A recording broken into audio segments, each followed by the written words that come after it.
শীত শেষ, গরমের শুরু, মন চাই একটু ঘুরু ঘুরু। এই গরম শুরু না হতে হতেই আজকের আমি আপনাদের সাথে নিয়ে চলে আসলাম আবার একটা উইকেন্ড ট্রিপ ভিডিও নিয়ে। দীঘা না মন্দারমণি? মন্দারমণি অবভিয়াস। মন্দারমণি। মন্দারমণি এখন এই মন্দারমণিতে এসে কীরকম লাগছে? খুব ভালো লাগছে, বেশ ঠান্ডা লাগছে, ওয়েদারটা খুব সুন্দর লাগছে।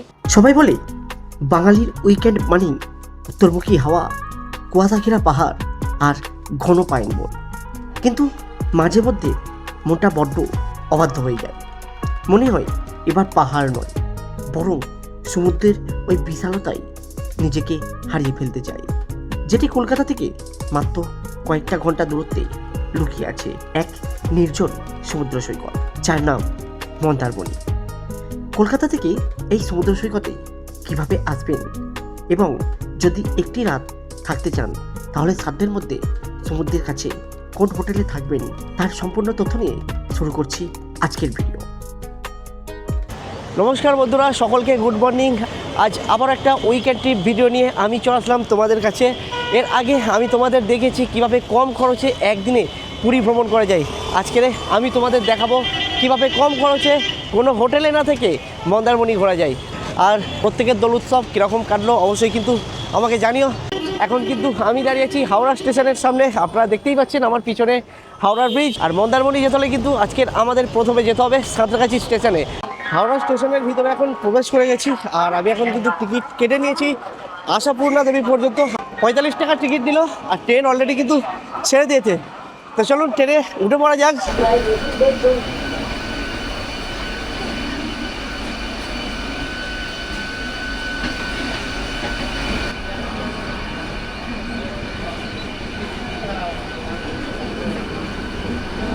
হাওড়া স্টেশন থেকে সাঁতরাগাছি পৌঁছে গেলাম আর এখন কিন্তু আমাদের ট্রেন দিয়েছে 3 নম্বর প্ল্যাটফর্মে। আর এখান থেকে কিন্তু এখন যেতে হবে 1 নম্বর প্ল্যাটফর্মে। অলরেডি কিন্তু ট্রেন অ্যানাউন্স করে দিয়েছে, হরেনও দিয়ে দিয়েছে। তো চলুন দৌড়ে দৌড়ে যাওয়া যাক আর ট্রেনটা ধরা যাক। পৌঁছে গেছি 1 নম্বর প্ল্যাটফর্মে আর ফাইনালি কিন্তু ট্রেনটা ধরতে পেরেছি।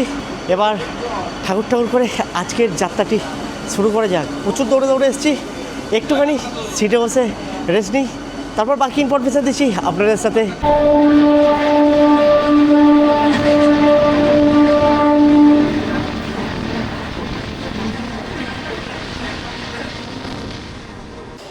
সময় বলছে ঘড়ির কাঁটাতে এখন 7:53 আর আমরা কিন্তু এখন পৌঁছে গেলাম বাউরিয়াতে। বাউরিয়া থেকে আমার এই ভিডিওটি যারা দেখছে তাদের সকলকে হাই।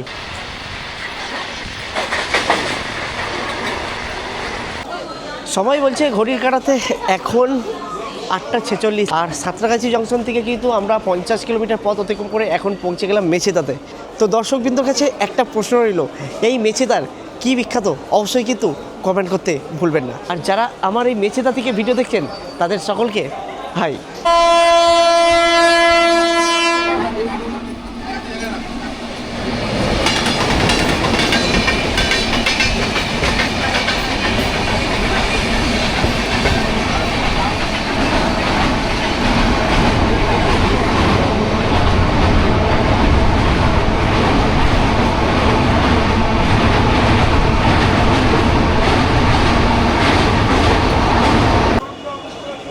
এখন কিন্তু আমি এসে পৌঁছালাম আমাদের পাঁশকুড়াতে। এতক্ষণ কিন্তু আমরা সোজা আসছিলাম, এবার পাঁশকুড়া থেকে কিন্তু আমরা এখন উল্টো যাব। আর এখান থেকেই কিন্তু আমাদের এই ট্রেনের নাম্বার প্লেট চেঞ্জ হয়ে যায় আর এখানেই কিন্তু আমাদের 5 মিনিট হল্ট আছে। আপনারা এই লোকাল ট্রেনে করে কিন্তু দীঘাতে যেতে পারেন, কিন্তু আমরা কিন্তু আজকে দীঘা যাচ্ছি না, আমরা যাচ্ছি কিন্তু মন্দারমণি। আর এই মন্দারমণি যেতে হলে আমরা কোন স্টেশনে নামবো সেটা কিন্তু আপনাদের বলে দেবো। আর এই লোকাল ট্রেনে মন্দারমণির এক্সচেঞ্জ কিন্তু আপনাদের সাথে শেয়ার করবো, সঙ্গে থাকবো। 5 মিনিট দাঁড়ানোর পর আমাদের এই ট্রেন ছেড়ে দিল এবং এই ট্রেনে ভিড় যদি বলি, ভিড় সেরকম একটা নেই, মোটামুটি খালি আছে। এবং আপনারা যারা এই ট্রেনে ভ্রমণ করবেন খাবার নিয়ে কোনো অসুবিধা হবে না। টুকটাক মশলা মুড়ি, চপ এবং চা ইত্যাদি সব কিছু আপনারা পেয়ে যাবেন।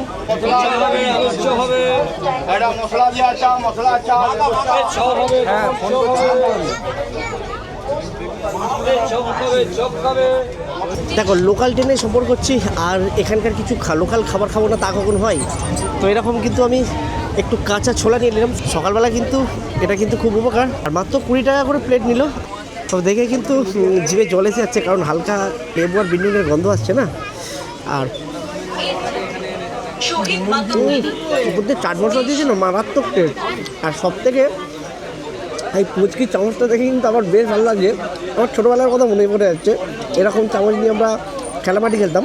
সময় বলছে ঘড়ির কাঁটাতে এখন 10:34। এর আগে কিন্তু আমি আপনাদের বলেছিলাম যে দীঘাগামী যত ট্রেন আছে প্রায় 2 ঘন্টা 3 ঘন্টা লেট, কোনো সময় ট্রেন মিসও থাকে।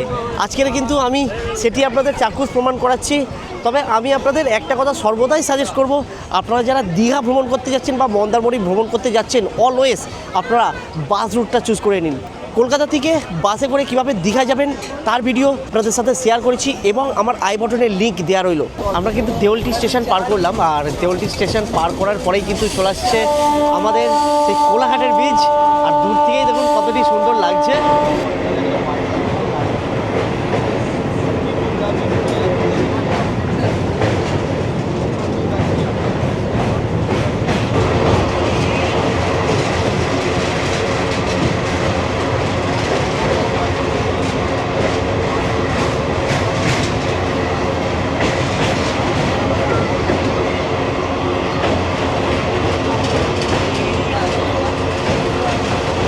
সময় বলছে ঘড়ির কাঁটাতে এখন দুপুর 12:10, আর কলকাতা থেকে 164 কিলোমিটার পথ অতিক্রম করে আমরা এখন পৌঁছে গেলাম কিন্তু আশাপূর্ণিমা দেবী স্টেশনে।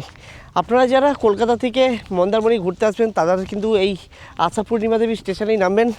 অলরেডি 2 ঘন্টা লেটে আমরা পৌঁছালাম। চলুন যাওয়া যাক আপাতত স্টেশনের বাইরে। স্টেশন থেকে বার হয়ে আমরা এরকম একটা টোটো করে নিলাম। স্টেশন থেকে চাউলখোলার দূরত্ব প্রায় 5.5 কিলোমিটার, আর আমাদের ভাড়া লাগছে মাথা পিছু 30 টাকা করে।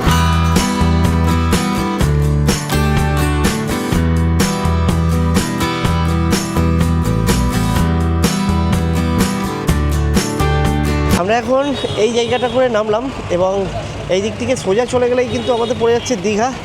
আর বাম দিকে দেখুন অনেক অটো টোটো আছে, এই অটো বা টোটো করেই আমরা এখন যাব মন্দারমণির উদ্দেশ্যে। তবে আপনারা যারা বাসে আসবেন এই চাউলখোলাতে নামবেন। চাউলখোলা থেকে আপনারা যে কোনো গাড়ি, অটো বলুন বা টোটো বলুন, রিজার্ভ করে আপনারা চলে যেতে পারেন মন্দারমণি, বা আপনারা যে হোটেল বুক করেছেন সেই হোটেলের উদ্দেশ্যে। এই অটো স্ট্যান্ডের কাছে এখানে অনেক দোকান আছে, আপনারা চাইলে এখানে টিফিনও সেরে নিতে পারবেন এবং আপনাদের পছন্দ মতন বেশ কিছু জিনিস নিয়ে নিতে পারবেন। আর আমরা এরকম দাঁড়িয়ে কিন্তু একটু কোল্ড ড্রিঙ্কস নিয়ে নিলাম। এখন কিন্তু অনেকটা দুপুর হয়ে গেছে, রোদের তাপও বেড়েছে, তাই একটু গলাটা ভিজিয়ে নিলাম ঠান্ডা ঠান্ডা থামস আপ দিয়ে। চাউলখোলা থেকে আমরা এখন এরকম টোটো করে চলে যাচ্ছি মন্দারমণির উদ্দেশ্যে। আমাদের ভাড়া নিচ্ছে পার হেড 30 টাকা করে। এছাড়া আপনারা যখন 5 জন বা 6 জন আসবেন একটা টোটো বা অটো বুক করে নেবেন, সেক্ষেত্রে আপনার ভাড়া পড়বে প্রায় 200 টাকার মতন।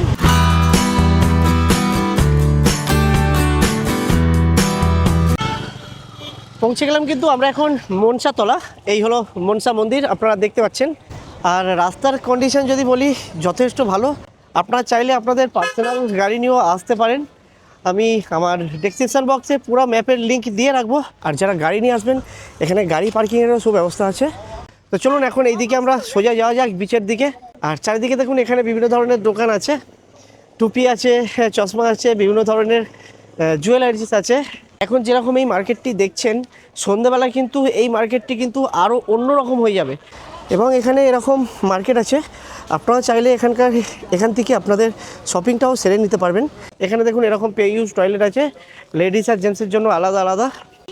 তো এই বাথরুম থেকে আমরা একটু ফ্রেশ হয়ে নিলাম, চোখে মুখে জল দিয়ে নিলাম, যেহেতু আমরা অনেক ভোরবেলায় বার হয়েছি, শরীরটা একটু ক্লান্ত লাগছিল। আর একটু চোখে মুখে জল দিতে কিন্তু বেশ ফ্রেশ লাগছে। আর যেহেতু এখন অনেকটাই গরম পড়েছে, তার জন্য কিন্তু এখানে দেখুন বিভিন্ন ধরনের ফ্রুট চাট বিক্রি হচ্ছে। এখন আমি যে বিচে দাঁড়িয়ে আছি, এই বিচটা কিন্তু রাত্রিবেলা একদম আরও অন্যরকম লাগবে।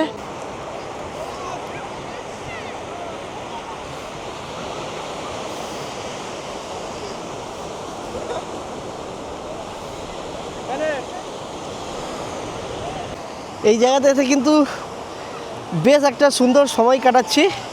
আর এই বিচ ধরে যে হাঁটছি না, এরকম ছোট ছোট ঝিনুক পড়ে আছে, যেগুলো কিন্তু ঘরে সাজানোর জন্য দোকানে বিক্রি হয়।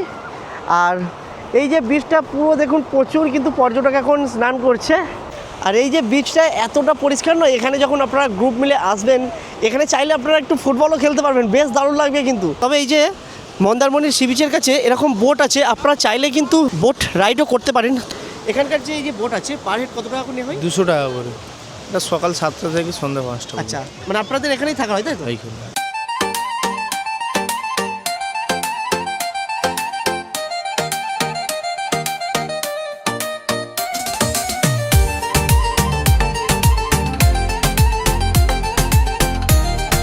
এই মায়াবী মন্দারমণিকে একটু আমার ঈগলের চোখে কীরকম লাগে দেখা যাক।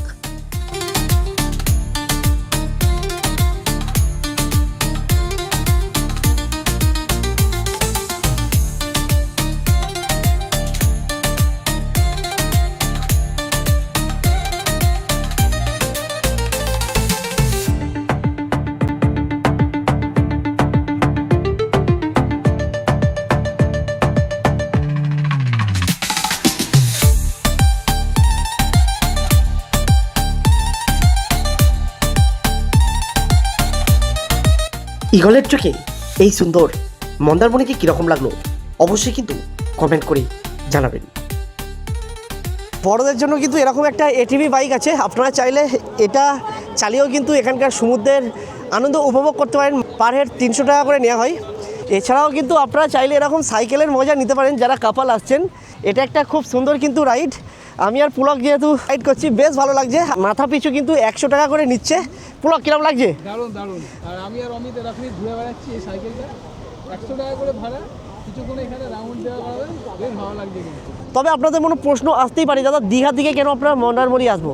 মন্দারমণি তারাই আসবেন যারা একটু নির্জন নিরিবিলি শান্ত প্রকৃতি পরিবেশ পছন্দ করেন, শুধুমাত্র কিন্তু তাদের জন্যে। দীঘাতে কিন্তু অনেক চিৎকার চেঁচামেচি, প্রচুর পর্যটকের ভিড়। সেই জায়গা থেকে এই জায়গা আমি বলবো কিন্তু অনেক ভালো। চলে আসলাম কিন্তু এখন হোটেল সিন্ধুকন্যাতে, সমুদ্রের বিচ থেকে পায়ে হেঁটে 2 মিনিট। এই হোটেলে কিন্তু বিভিন্ন ধরনের খাবার পাওয়া যায়। সমুদ্রের বিচেও কিন্তু অনেক হোটেল আছে, তবে আমি আপনাদের বলবো এই সিন্ধুকন্যা হোটেলে এসে আপনারা খাবার খেতে পারেন। এখানকার যেসব খাবারগুলো আছে কিন্তু সব কিছু বাঙালিয়ানা এবং খুব সুন্দর টেস্ট। তো চলুন এবার আমরাও খাবো, এবার সেই খাবার কীরকম খেতে সেটিও আপনাদের সামনে তুলে ধরবো। আজকে কিন্তু এখন মধ্যাহ্নভোজে বসে গেলাম। আজকের মধ্যাহ্নভোজে আছে এরকম সরু চালের রাইস আছে, ঝুড়ি ঝুড়ি আলু ভাজা আছে, ডাল আছে, ফুলকপি আলুর সবজি আছে, আর পালং শাকের সবজি আছে, এবং এরকম 1 প্লেট চিকেন কারি আছে। আর এখানে কিন্তু বিভিন্ন ধরনের আরও খাবার আছে। আমি স্ক্রিনেতে মেনু চার্ট দিয়ে রাখলাম, আপনারা চাইলে দেখে নিতে পারেন। এটা কিন্তু একটা থালি, এই থালিটার দাম আছে 120 টাকা। ডাল সবজি ভাত সব কিছু আনলিমিটেড। এরকম 1 প্লেট আমরা চিকেন কষা নিয়েছি, যেটার দাম নিয়েছে মাত্র 120 টাকা। পিসগুলো কিন্তু বেশ বড় বড়, আর গ্রেভিটা দেখছি বেশ অনেক দিয়েছে। আমরা যেহেতু 3 জন আছি, তো 3 জনে শেয়ার করে খাচ্ছি। খাবারের শেষে আমাদের দিয়ে গেল এরকম একটি বড় পাঁপড় আর চালতার চাটনি। আর যদি দই বা মিষ্টি হতো না, তাহলে বাঙালির কিন্তু 16 আনা ফুড হয়ে যেত। দুপুরের খাবার শেষ করে এরকম চলে আসলাম রোডেতে। আপনারা যারা এই মন্দারমণিতে 1 দিন বা 2 দিন থাকতে চান, সেক্ষেত্রে আপনারা কোথায় থাকবেন? আজকের আপনাদের এমন একটা হোটেলের সন্ধান দেব যেখানে আপনারা কম খরচে লাক্সারিয়াসভাবে থাকতে পারবেন এবং হোটেল থেকে পায়ে হাঁটা পথ সি বিচ। চলে আসলাম আমি কিন্তু এই রুমের ফার্স্ট ফ্লোরে। আমি কিন্তু আপনাদের প্রথম রুম দেখাচ্ছি, ফার্স্ট ফ্লোরের 304। আর দেখুন রুমে প্রবেশ করতেই কিন্তু এরকম একটা কিং সাইজের বেড পেয়ে যাবেন, যেখানে আপনারা 3 জন আরামসে শুতে পারবেন। আর এখানে কিন্তু প্রোভাইড করছে দেখুন একটা খুব সুন্দর টাওয়াল, এবং এই সাইডে আছে চার্জিং পয়েন্ট প্লাস এসির সুইচ এবং 2টো গ্লাস আছে। আর এখানে একটি ছোট্ট টেবিল আছে। এই সাইডে যদি আপনাদের দেখাই, একটা খুব সুন্দর টিভি আছে, একটা হট কেটলি আছে, 2টো কাপ আছে, একটি স্পুন আছে, একটি এসি আছে এবং ফ্যান আছে। আর উপরের ফল সিলিংটা দেখুন কতটি সুন্দর, এবং এখানে একটি বেশ বড় কিন্তু ওয়ার্ডরোব আছে। আর সঙ্গে কিন্তু এরকম একটা এক্সট্রা পিলো প্রোভাইড করছে। এখানে একটি ছোট্ট টি টেবিল আছে এবং একটি চেয়ার আছে। আর এই সাইডে দেখুন একটা বেশ বড় কিন্তু আয়না আছে। আর যারা স্মোক করেন তাদের জন্য এখানে একটা অ্যাশট্রে আছে, এখানে এরকম ডয়ের আছে। এই হলো এখানকার বাথরুম। ওয়াও, বাথরুমটা কিন্তু বেশ বড়, একদম ঝাঁ চকচকে ওয়েস্টার্ন বাথরুম। এদিকে একটা খুব সুন্দর মিরর আছে, গিজার আছে, বেসিন আছে, ডাস্টবিন আছে, কল আছে, এদিকে শাওয়ার আছে, বালতি আছে, মগ আছে, আর এদিকে হ্যান্ড শাওয়ার আছে। আর এখানে কিন্তু এরকম বাথ কিট প্রোভাইড করছে। এই রুমের একটি খুব সুন্দর ছোট্ট ব্যালকনি আছে। এই হলো সেই ব্যালকনি। দেখুন এই ব্যালকনিতে আসলে আপনারা এরকম সামনেই এখানে রোড আছে, সেই রোডের দৃশ্য আপনারা দেখতে পাবেন। বেশ দারুণ একটি রুম এবং কম দামে লাক্সারিয়াস রুম। তো চলুন এই হোটেলের আরও একটি রুম দেখিয়ে দিই। এরকম 309 একটি রুম পাবো। আর ভিতরে প্রবেশ করলেই oh my God, just look at see. রুমটি দেখুন কতটি লাক্সারিয়াস। এখানে কিন্তু আপনারা আরামসে 3 জন শুতে পারবেন। আর প্রবেশ করলেই কিন্তু একটা খুব সুন্দর কিং সাইজের বেড আছে, দুদিকে দুটো পিলো দিয়েছে এবং একটি বাথ টাওয়াল দিয়েছে। এই সাইডে চার্জিং পয়েন্ট আছে প্লাস গ্লাস আছে, আর এই সাইডে একটি মিরর আছে, এই সাইডে ওয়ার্ডরোব আছে এবং এখানে একটা সোফা প্রোভাইড করেছে। এই সাইডে টিভি আছে, হট কেটলি আছে, কাপ আছে এবং এইখানে এসি আছে, পাখা আছে।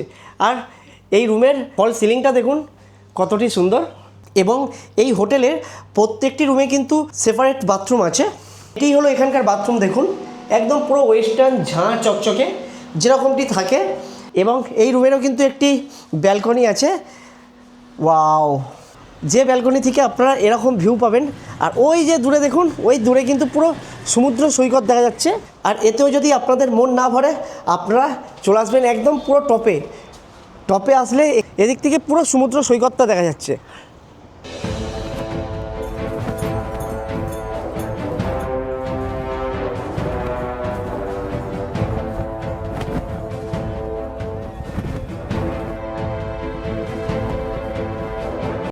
চলে আসলাম আমি এখন রিসেপশানেতে। আর রিসেপশানে ম্যানেজার দাদাকে পেয়ে গেছি। দাদা নমস্কার। নমস্কার। দাদা কেমন আছেন বলুন? ভালো। আপনাদের এই যে রুমগুলো দেখলাম, ফার্স্ট ফ্লোরে যে রুমটা দেখলাম, ওই রুমের ট্যারিফটা কী আছে? আমাদের 2150 করে ফার্স্ট ফ্লোরটা, আর সেকেন্ড ফ্লোরে যে রুমটা আছে ওটা হচ্ছে 2450 করে। আর থার্ড ফ্লোরে যে রুমটা আছে? থার্ড ফ্লোর সেমই আপনার 2450। আচ্ছা, আনম্যারিড কাপল কি অ্যালাউ আছে? অ্যালাউ আছে। আচ্ছা, এখানে মানে যেসব রুমগুলো আছে সবই কি এসি বা নন এসি? সব কিছুই এসি নন এসি। আচ্ছা, আপনার নম্বরটা যদি আপনি একটু বলে দেন আমাকে। নিশ্চয়ই 9635840680। আপনারা এই সিন্ধুকন্যা হোটেল বুক করতে পারেন। আমার স্ক্রিনে অলরেডি নাম্বার শো করছে এবং আমার ডেসক্রিপশন বক্সে নাম্বার দেওয়া রইলো, আপনারা চাইলে যোগাযোগ করতে পারেন। আমার এই ভিডিও দেখে আপনারা এই হোটেল বুক করেন, অবশ্যই আমাকে কিন্তু কমেন্ট করে জানাবেন এই হোটেলের ব্যবহার আর এই হোটেলের সার্ভিস কীরকম। চলে আসলাম কিন্তু দুপুরের মধ্যাহ্নভোজ শেষ করে এই সমুদ্র সি বিচে। আপনারা যারা স্ট্রিট ফুড খেতে ভালোবাসেন বা আপনারা যারা একটু ড্রিঙ্কস করতে ভালোবাসেন তাদের জন্য এই যে আমার পিছনে এই সব যে রেস্টুরেন্টগুলো দেখতে পাচ্ছেন, এই প্রত্যেকটা রেস্টুরেন্টে কিন্তু স্ট্রিট ফুড প্লাস অ্যালকোহল পাওয়া যায়, আপনারা চাইলে এখানে খেতে পারেন। দুপুরের ভরপেট খাবারের পর সমুদ্রের নীল জল আর ধূসর বালির উপর দিয়ে হাঁটার মজাই আলাদা। ঠিক তখনই হঠাৎ চোখে পড়ল ধূসর বালির উপর অজস্র লাল রঙের ছোপ। একটু কাছে যেতেই বুঝতে পারলাম এগুলো আসলে লাল কাঁকড়ার দল। সময় যত বাড়ছে সমুদ্রের ঢেউগুলো যেন একটু বেশি গর্জন করছে। শেষবারের মতো আমাকে হয়তো কিছু বলতে চাইছে, কিন্তু এবার যে আমার ফেরার পালা। বিচ থেকে বার হয়ে আমরা এরকম একটা অটো করে নিলাম। আজকের এই একদিনের মধ্যবিত্তের মন্দারমণি ভ্রমণ কীরকম লাগলো অবশ্যই কমেন্ট করে জানাবেন। আর যদি ভিডিওটি ভালো লেগে থাকে প্রচুর শেয়ার করবেন। আর আপনাদের যদি কোনো মতামত থাকে অবশ্যই কিন্তু কমেন্ট করে জানাবেন। সকলে ভালো থাকবেন আর সুস্থ থাকবেন। দেখা হচ্ছে খুব তাড়াতাড়ি নতুন গল্পে আপনাদের সাথে।